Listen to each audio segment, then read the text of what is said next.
दोस्तों, आज हम इस कहानी के माध्यम से आपको बताने जा रहे हैं कि वो कौन सी 5 परिस्थितियां होती हैं जिनमें हमें सदैव चुप रहना चाहिए। एक बार की बात है, एक गुरु का शिष्य ज़्यादा बोलने की आदत से परेशान रहता था। वो जब भी किसी से मिलता तो मिलने के बाद उनके सामने उस इंसान के बारे में अपने विचार देना शुरू कर देता। उससे कोई पूछे या ना पूछे, वे अपने आसपास के लगभग हर चीज के बारे में अपनी राय बता देता था और आश्रम में रहने वाले लगभग हर छात्र और हर शिक्षक के बारे में अपनी पॉजिटिव या नेगेटिव राय रख देता था। उसको अपने आसपास की चीजों के बारे में अधूरा ज्ञान था। उन्हें मित्रों के बीच में बोल बोल कर अपने ज्ञान का दिखावा किया करता था। कोई भी छात्र या शिक्षक उसे गंभीरता से नहीं लेता था।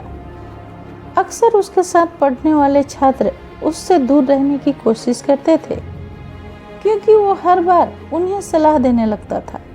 कोई भी अपना मित्र बनाना नहीं चाहता था उसे। उस लड़के को भी पता था कि उसके ज़्यादा बोलने की आदत से उसको कोई भी पसंद नहीं करता। उसका मजाक उड़ाते हैं सब। वो इस आदत को बदलना चाहता था, किंतु वह चाहकर भी हर बार अपनी राय देने के लिए मजबूर हो जाता था। लेकिन एक दिन वह अपने गुरु के पास गया और उसने अपनी सारी समस्या गुरु को बताई। तब गुरुजी ने कहा, बेटा, वह इंसान ज़्यादा बोलता है जिसे लगता है कि वह सब कुछ जानता है, पर जो इंसान ऐसा मानता है कि वह अभी थोड़ा जानता है और ऐसा बहुत कुछ है जो उसे सीखना है, तो वह व्यक्ति ज़रूरत से ज़्यादा नहीं बोलता है और ना ही बिना मांगे किसी को अपनी राय देता है। इसलिए पहले खुद के अंदर का अभिमान हटाओ कि तुम्हें सब कुछ पता है। शिष्य ने गुरु के सामने सिर झुका लिया। फिर गुरु ने कहा, तुम्हारे ज़्यादा बोलने की आदत को मैं एक दिन में खत्म नहीं कर सकता हूँ। यह आदत तुम्हें खुद ही अपने अंदर से धीमे धीमे कम करनी होगी। लेकिन यह तुम्हें जरूर बता सकता हूँ कि किन किन मौक़ों पर तुम्हें बिल्कुल शांत रहना चाहिए, ताकि तुम खुद को दुखी होने से और किसी बड़ी मुसीबत में पड़ने से बच सको। शिष्य गुरुजी की बातों से सहमति दिखाते हुए अपना सिर हिला रहा था। गुरुजी ने कहा, बेटा, इस 5 मौक़ों पर इंसान को अपना मुंह बिल्कुल बंद रखना चाहिए। पहली स्थिति, जब तुम्हें लगे कि कोई तुम्हारी भावनाओं को, तुम्हारे शब्दों को नहीं समझ रहा है, उस समय तुम्हें चुप रहना चाहिए। अक्सर हम लोगों को अपनी दुख और परेशानियां बताना शुरू कर देते हैं, जबकि हमारे आसपास रहने वाले ज़्यादातर लोगों को इससे कोई मतलब नहीं रहता है कि हमारे जीवन में क्या गुजर रहा है। ज़्यादातर इंसानों को केवल खुद से मतलब होता है। वह केवल खुद के बारे में बात करते हैं। वह केवल खुद की तारीफ सुनना चाहते हैं। उन्हें हमारे जीवन की परेशानियों से कोई मतलब नहीं होता है। हो सकता है 1 या 2 बार तुम्हारी दुख भरी कहानी को सुन लें, लेकिन इसके बाद तुमसे दूर भागना शुरू कर देंगे, क्योंकि कोई भी इंसान दुखी और असहाय इंसान के साथ रहना पसंद नहीं करता। इसलिए कभी भी अपने परिवार वालों को छोड़कर किसी ऐसे इंसान से अपनी परेशानी न बताएं, जो तुम्हारे बातों को समझने के बजाय उनका मजाक बनाए या तुम्हारी मजबूरी का फायदा उठाए।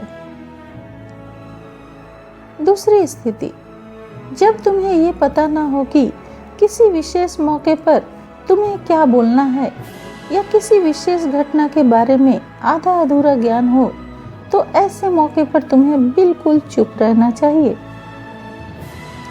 ऐसा इंसान जो आधा अधूरा ज्ञान रहने के बाद भी उसके विषय में बात करता है, वो अक्सर ही मजाक का पात्र बनता है और कोई भी ऐसे इंसान को गंभीरता से नहीं लेता। अपनी बात को प्रभावशाली तरीके से वही इंसान रख सकता है जिसे इस घटना के विषय में पूरी जानकारी हो। दोस्तों, प्रभावशाली बातचीत करना आपको एक ऐसा इंसान बनाता है जो हर कोई आपसे बात करना चाहता है। हर कोई सुनना चाहता है आपको। ये भी एक कला है जिसे हर इंसान सीख सकता है और आप भी सीख सकते हैं। तीसरी स्थिति, गुरु ने कहा, जब कोई इंसान तुम्हारे सामने किसी तीसरे इंसान की बुराई कर रहा हो तो ऐसी परिस्थिति में तुम्हें बिल्कुल चुप रहना चाहिए। तुम्हें कभी भी ऐसी निगेटिव बातचीत का हिस्सा नहीं बनना चाहिए, क्योंकि आज जो इंसान तुम्हारे सामने किसी तीसरे इंसान की बुराई कर रहा है, वही इंसान किसी और इंसान के सामने तुम्हारी भी बुराई कर सकता है। और इस बात की संभावना ज़्यादा है कि आज अगर तुम उसके हाँ में हाँ मिला दिए तो तीसरे इंसान की जो बुराई की है, कल उसकी स्थिति ठीक होने पर वो इंसान तीसरे इंसान से तुम्हारे बारे में बता देगा कि तुमने उसके बारे में क्या क्या कहा था। तब आपकी क्या इज्जत रह जाएगी, जरा सोचिए। इसलिए जब भी कभी कोई तीसरे इंसान की बुराई करे या उसके गलत समय का मजाक बनाए, तो तुम्हें बस उसकी बातें सुन लेनी चाहिए और अपनी कोई भी राय नहीं देनी चाहिए। बिल्कुल वहां चुप रहना चाहिए। चौथी परिस्थिति, जब कोई तुम्हारे ऊपर गुस्सा करे और तुम्हें अपमानित करने की कोशिश करे, तब ऐसी परिस्थिति में तुमको चुप ही रहना चाहिए। सामने वाले के गुस्से को कम कर सकते हो और ऐसी स्थिति को बिगड़ने से रोक सकते हो, क्योंकि क्रोध एक ऐसी मानसिक स्थिति है जो बुद्धि को हर लेती है। उस स्थिति में इंसान सोच विचार कर नहीं सकता, जिसकी वजह से वह अभद्र, अपशब्द और कड़वे वचन मुंह से निकालने लगता है। जब तुम सामने वाले के क्रोध का जवाब क्रोध से न देकर उस समय चुप हो जाते हो, तब उस क्रोध करने वाले इंसान को दिल में लगती है और गुस्सा कम होने पर उसे अपनी गलती का पछतावा होता है। लेकिन तुम्हारा हर परिस्थिति में चुप रहना भी ठीक नहीं है।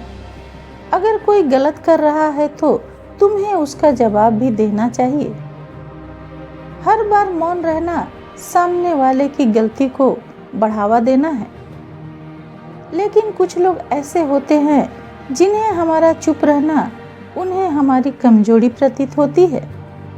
गुस्से के दौरान चुप रहने का केवल परिवार और सगे संबंधी, कुछ निकट मित्रों के लिए ही सही है, ना कि हर इंसान के लिए। अगर तुम हर जगह चुप रहने लगे तो इसका गलत फायदा उठाया जा सकता है।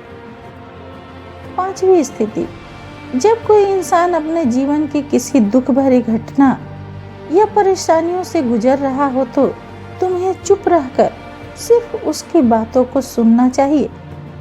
लेकिन ज्यादातर लोग उसकी बातों को नहीं सुनते और अपनी राय देना शुरू कर देते हैं, जबकि कोई इंसान हमें अपना समझकर ही कुछ हमें बताने की कोशिश करता है, ना कि वो आपसे सुझाव मांगने की उम्मीद रखता है। बस वो यह चाहता है कि हम उसकी पूरी बात ध्यान से सुनें। जब हम किसी व्यक्ति की परेशानी को ध्यान से पूरा सुन लेते हैं तो उस इंसान को एक मानसिक व धार्मिक शांति मिलती है। उसे ऐसा लगता है कि चलो किसी ने तो मेरी बात समझा। परेशानी के समय में किसी इंसान को सांत्वना देने का सबसे अच्छा तरीका है कि हम उसकी बात पूरी ध्यान से सुने। जब हम लोगों की बातों को बिना बीच में रोके और बिना किसी सलाह को दिए हुए ध्यान से सुनते हैं तो उनकी नज़रों में हमारे लिए सम्मान और स्नेह का भाव पैदा हो जाता है। इसलिए जब कोई अपनी परेशानी बताए तब उसकी बातों को ध्यान से सुन लेना, और जब तक वह तुमसे सलाह न मांगे तो उन्हें किसी भी प्रकार की सलाह नहीं देनी चाहिए। गुरु ने कहा, मेरी एक बात हमेशा याद रखना, जब तुम कम बोलते हो तो लोग तुम्हारी तरफ ज्यादा आकर्षित होते हैं। तुम क्या हो और तुम क्या सोचते हो? तो शिष्य ने हाँ में सर हिलाया। शिष्य अब गुरु की बातों को समझ चुका था कि किन किन परिस्थितियों में हमको शांत रहना चाहिए। तो ये 5 परिस्थितियाँ ऐसी हैं जिनमें आपको हमेशा चुप रहना चाहिए। धन्यवाद।